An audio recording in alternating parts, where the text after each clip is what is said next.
ಒಂದ್ ಕಡೆ BJP GBA ಚುನಾವಣೆ ಆಗಬೇಕು ಅಂತ ಇದ್ರೆ, ಬಟ್ ಚುನಾವಣೆ ನಡೆಸೋದಕ್ಕೇನೆ 108 ವಿಘ್ನಗಳು ಎದುರಾಗ್ತಾ ಇದೆ. ಒಂದ್ ಕಡೆ ಚುನಾವಣೆಯನ್ನ ಮುಂದೂಡಿ ಅಂತ ಈಗ ಆಲ್ರೆಡಿ ಸರ್ಕಾರದಿಂದ ಅರ್ಜಿಯನ್ನ ಸಲ್ಲಿಕೆ ಮಾಡಲಾಗಿದೆ. ಇತ್ತೀಚೆಗೆ ರಾಜ್ಯ ಚುನಾವಣಾ ಆಯೋಗವು ನಾವು ಎಲೆಕ್ಷನ್ಗೆ ರೆಡಿ ಅಂತ ಹೇಳಿತ್ತು.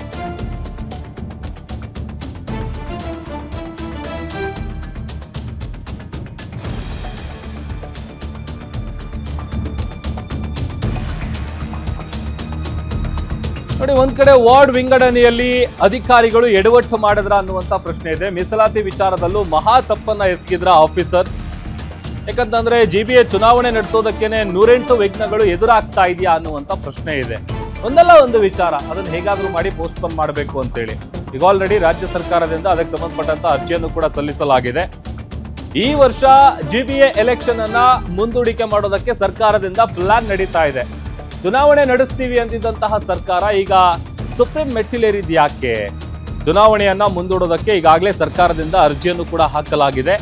ವಾರ್ಡ್ ವಿಂಗಡಣೆಯಲ್ಲಿ ಎಡವಟ್ಟು ಮಾಡಿದ್ರ ಅಧಿಕಾರಿಗಳು, ಅದರ ಜೊತೆಗೆ ಮೀಸಲಾತಿ ವಿಚಾರದಲ್ಲೂ ಕೂಡ ಆಫೀಸರ್ಗಳು ಮಹಾ ತಪ್ಪನ್ನ ಎಸಗಿದಾರ. ವಾರ್ಡ್ ವಿಂಗಡಣೆ, ಮತದಾರರ ಪಟ್ಟಿ ಪರಿಷ್ಕರಣೆಯಲ್ಲೂ ಕೂಡ ದೋಷ ಇದೆ. ಆ ದೋಷವನ್ನ ಸರಿಪಡಿಸಿಕೊಳ್ಳೋಕೆ ಈಗ ಎಲೆಕ್ಷನ್ ಅನ್ನ ಸ್ವಲ್ಪ ಪೋಸ್ಟ್ಪೋನ್ ಮಾಡೋದಕ್ಕೆ ಪ್ಲಾನ್ಗಳು ನಡೀತಾ ಇದೆ ಅನ್ನುವಂತ ವಿಚಾರ ಗೊತ್ತಾಗ್ತಾ ಇದೆ. ಅತ್ತ ಜಿಬಿಎ ಎಲೆಕ್ಷನ್ಗಳು ಆಗ್ಬೇಕು, ಚುನಾವಣೆ ನಡಿಬೇಕು ಅನ್ನುವಂಥದ್ದು ಒಂದ್ ಕಡೆ ಆದ್ರೆ, ಮತ್ತೊಂದ್ ಕಡೆ ಚುನಾವಣಾ ಆಯೋಗ ಕೂಡ ರೆಡಿ ಅಂತ ಹೇಳ್ತಾ ಇದೆ. ಸರ್ಕಾರ ಕೂಡ ಒಂದಷ್ಟು ಟೆಕ್ನಿಕಲ್ ರೀಸನ್ಗಳನ್ನ ಕೊಟ್ಕೊಂಡು ಅದನ್ನ ಹೇಗಾದ್ರೂ ಮಾಡಿ ಮುಂದೂಡಿಕೆ ಮಾಡಬೇಕು ಅನ್ನುವಂಥ ಪ್ಲಾನ್ಗಳನ್ನ ಮಾಡ್ತಾನೆ ಇದೆ. ಅದರಲ್ಲೂ ಈ ವಾರ್ಡ್ ವಿಂಗಡಣೆಯಲ್ಲಿ ಒಂದಷ್ಟು ಎಡವಟ್ಟು ಆಗಿದೆ. ಆ ಮೀಸಲಾತಿ ವಿಚಾರದಲ್ಲೂ ಕೂಡ ಒಂದಷ್ಟು ತಪ್ಪಾಗಿದೆ. ಅದನ್ನ ಸರಿಪಡಿಸ್ಕೊಳ್ಳೋದಕ್ಕೆ ನಮ್ಗೊಂದು ಸ್ವಲ್ಪ ಟೈಮ್ ಬೇಕು. ಹಂಗಾಗಿ ಈ ಎಲೆಕ್ಷನ್ ಸ್ವಲ್ಪ ಮುಂದೂಡಿಕೆ ಮಾಡಿ ಅನ್ನುವಂಥ ಪ್ಲಾನ್ ಈಗ ನಡೀತಾ ಇದೆ. ನಿಯಮದ ಪ್ರಕಾರ ಮುಖ್ಯ ರಸ್ತೆಯನ್ನ ಆಧರಿಸಿ ವಾರ್ಡ್ ವಿಂಗಡಣೆ ಮಾಡಬೇಕಿತ್ತು. ಮುಖ್ಯ ರಸ್ತೆಯ ಬದಲಾಗಿ ಅಡ್ಡ ರಸ್ತೆ ವಿಂಗಡಣೆಯನ್ನ ಮಾಡಲಾಗಿದೆ ಅನ್ನುವಂತ ಆರೋಪ ಕೇಳಿ ಬರ್ತಾ ಇದೆ.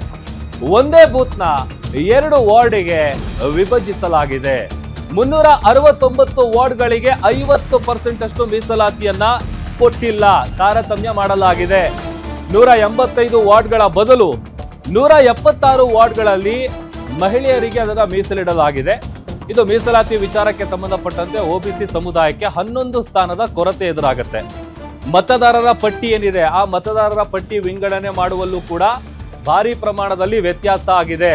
ಅಂದ್ರೆ ಒಂದ್ ರೀತಿ ಮನಸ್ಸಿಗೆ ಬಂದಂತೆ ವಾರ್ಡ್ ಮತದಾರರ ಪಟ್ಟಿಯನ್ನ ವಿಂಗಡಣೆ ಮಾಡಲಾಗಿದೆ. ವರ್ತೂರು ವಾರ್ಡ್ನಲ್ಲಿ 9,000, ಹೆಮ್ಮಿಗೆಪುರದಲ್ಲಿ 45,000 ಮತದಾರರಿದ್ದಾರೆ.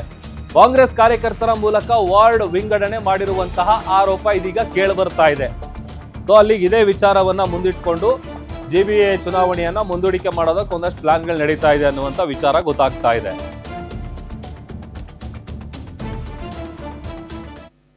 ಮತ್ತಷ್ಟು ಡೀಟೇಲ್ಸ್ ಅನ್ನ ಕೊಡ್ತಾರೆ ನಮ್ಮ metro bureau head Ullas S ಕಿರುವಾಸೆ, ನ್ಯೂಸ್ ಡೆಸ್ಕ್ ಇಂದ ಲೈವ್ ಜಾಯಿನ್ ಆಗ್ತಾ ಇದ್ದಾರೆ. ಉಲ್ಲಾಸ್, ಜಿಬಿಎ ಎಲೆಕ್ಷನ್ ವಿಚಾರಕ್ಕೆ ಸಂಬಂಧಪಟ್ಟಂತೆ ಯಾಕೆ 108 ವಿಘ್ನಗಳು ಎದುರಾಗ್ತಾ ಇರೋದು? ಸದ್ಯ ಈಗ ಏನಾಗ್ತಾ ಇದೆ ಅಂತ?